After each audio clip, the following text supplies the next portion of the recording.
Fuck! Knuckles, you son of a bitch, I swear with spikes on the end and I'll shove it right up your... with a giraffe on Europa! Yes, welcome to the Hydrocity Zone! This level's gimmick is water, as you've probably guessed from my rather generic attempt at humour a few seconds ago. First order of business, get yourself a water shield. Thankfully, if we stand on this button, we get sucked off down this corridor. It's worth mentioning now that you have about 30 seconds underwater before you start to drown. I don't know the exact time you have, and I'm in no rush to find out. When drowning, you have about 10 seconds before you die. To avoid this, get out of the water, use a water shield, or jump into one of the large bubbles that leak through the floor. Anyway, now we have a water shield, I can backtrack and start describing shit. These conveyor belts hiding throughout the stage aren't used very often, and you never see them in Act 2, so if you land on one, just jump off.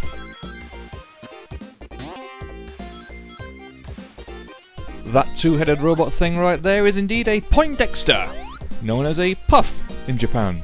Styled on the deadly pufferfish, it can only be killed when it retracts its spines.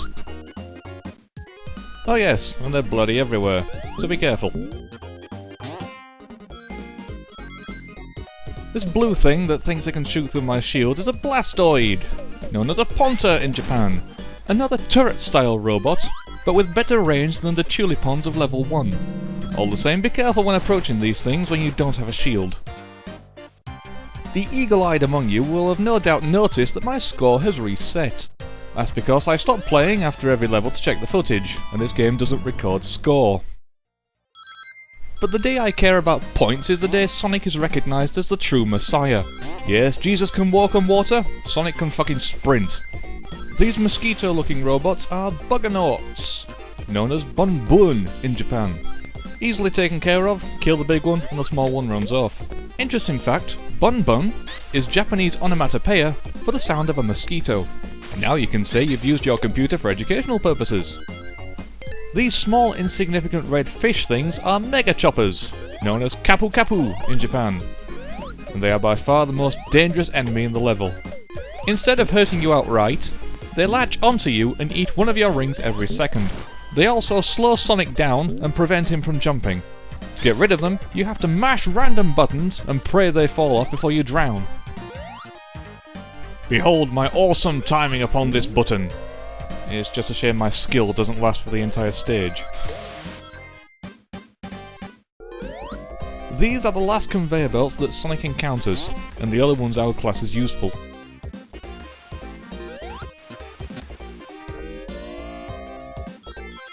We're getting close to the sub-boss, but first we have to tackle... Special Stage 5! This one can be a bit tricky. Like Special Stage 4, jumping is necessary in this one, but the jumps in this stage are simple by comparison. Be careful when entering these small corridors. One end is blocked by reds and can be hard to spot.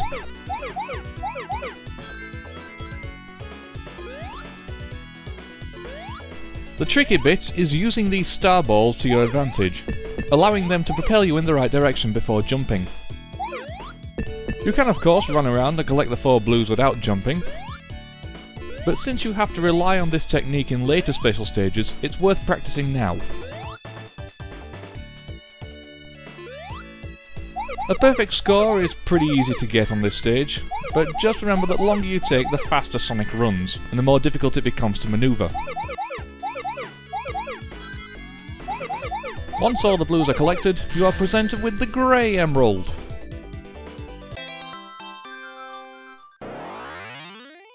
Before we go any further, I would like to take this opportunity to apologise for the presence of my mouse cursor at the bottom of the screen. A simple way to overcome this problem is to place your own mouse cursor over it. That way it looks like your fault and not mine.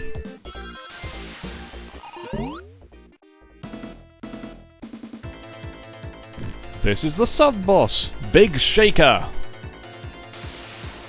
And it punishes me for being a smartass. It can't be hurt as long as its thrusters are spinning around its body, so for now, jump out of its way and beat it up when it sits on its pole.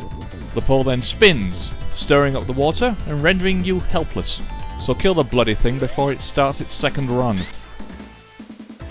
However, if you used up all your skill on well-timed button jumping, like me, then you have to survive another 2 attacks before this thing can be killed.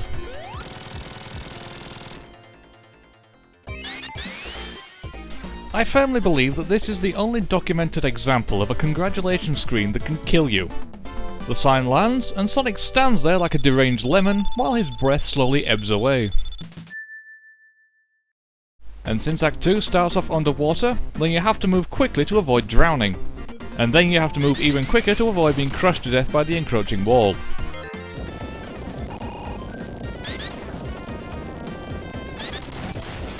Now, I'm no expert on fluid dynamics, but I know enough to safely say that water doesn't compress. Meaning that as this wall closes in on us, the water level of this area should be increasing. And the fact that it's not leads me to deduce that this level has a leak. How is this relevant? It isn't. I'm just trying to pad this video out as much as I can. What, you can't fault me for being honest. These clockwork hands accelerate you to top speed so we can meet our next enemy even quicker. These torpedo robots are called Jaws, known as Jawsen in Japan. They hunt in packs and charge at you from one side of the screen. These things are pure evil, semi-diluted with a splash of malevolence, and a spritz of carbonated malice, served with a slice of lament. This is because, if they hit you, the resultant explosion will actually kill the critter trapped inside. The temptation for murder. Moving on. One thing I haven't talked about yet is Sonic's Insta-Shield ability, known in Japan as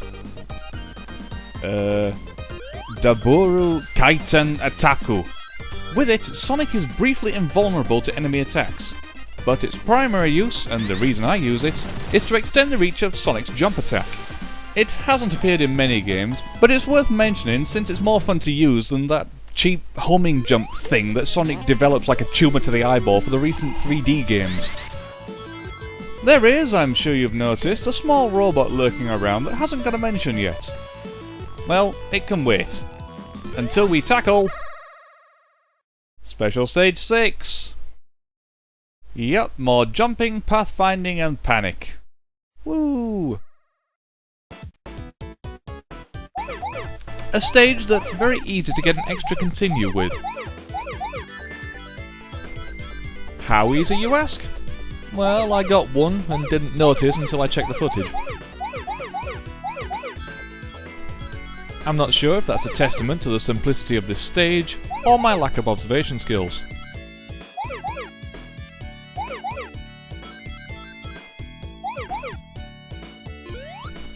Either way, here's a tip for this stage. Make rings. Seriously, aside from that, this level consists of running in a straight line.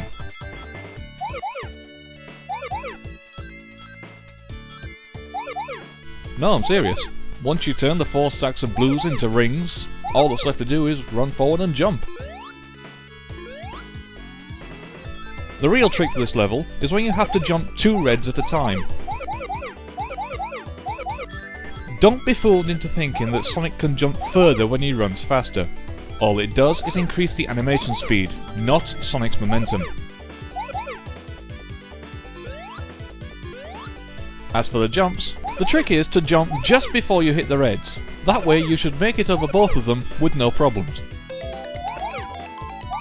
Apart from planning a route, you shouldn't have any other problems with this stage, so sit back while Sonic receives the red emerald.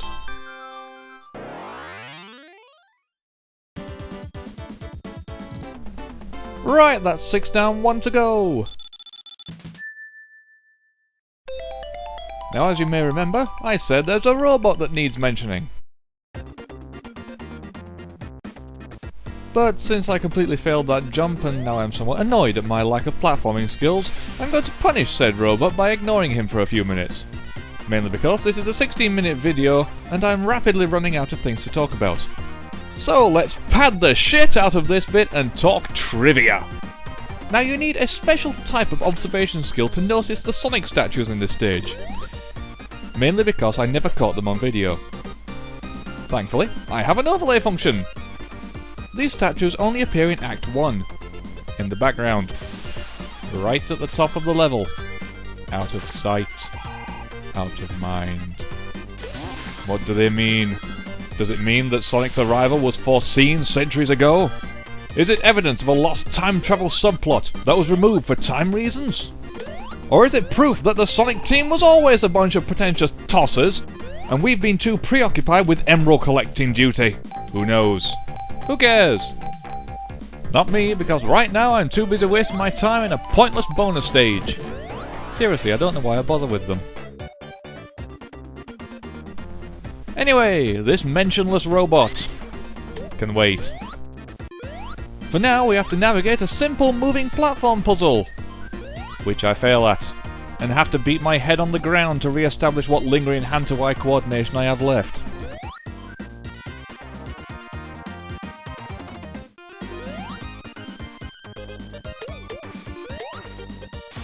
Anyway, if you thought I was failing badly before, just wait until you see me make an abysmal attempt to reach a simple ledge. Not once,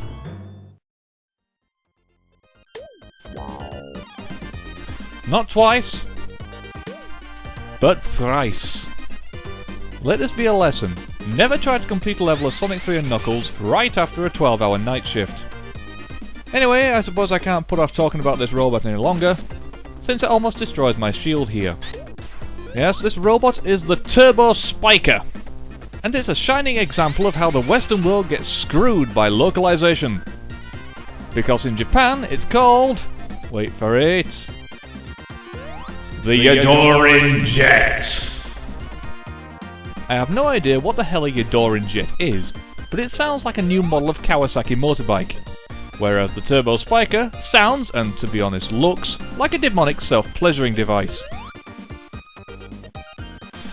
The one-up here can easily be obtained by anyone who isn't semi-comatose while playing. And this warp ring can be easily reached by anyone who isn't playing Sonic. For the rest of us, jump as soon as the column reaches its apex and run straight into... Special Stage 7. All of my hate I inflict upon thee. Seriously, good luck. I've been playing this game since I was 8, and I still can't find a pattern to this place's insipid lunacy.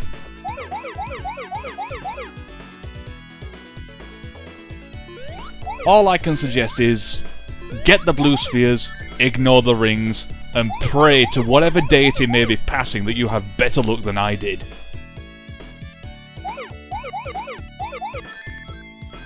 No matter what I do, no matter where I go, no matter what route I take, I always end up with 4 blue balls hiding in a corner with no idea where they are or how to reach them.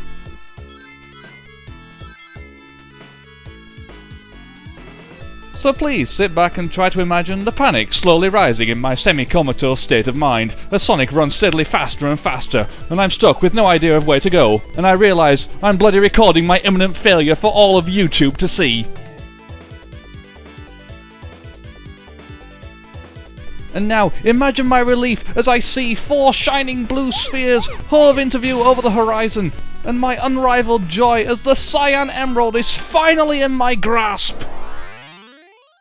Oh yes, my acting is so full of ham, if I ever had to play Hamlet, you'd have to put pigs on the endangered species list. He can indeed, but that must wait for another day. For now, however, we have to sit back and endure some British twat's attempt at voice acting.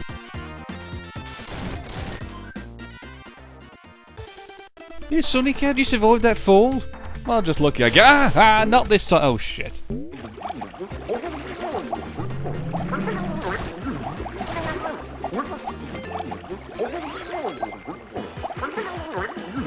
With a turbo spiker right up your Sonic, old chap. This is my. Shut up. Just die already so I can get out of this toilet. No, you get an introduction whether you like it or not. My screwmobile will manipulate the very waters, you see. Get caught in my water spout and you're in for a world of hurt. Or I could use it as a platform to hit you again.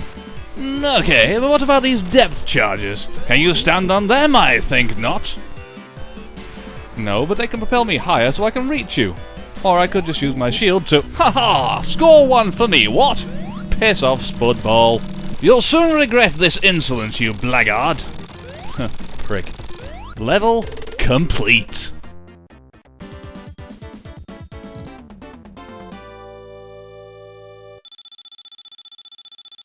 Knuckles, activate the industrial strength B-Day. Holy crap, that's cold!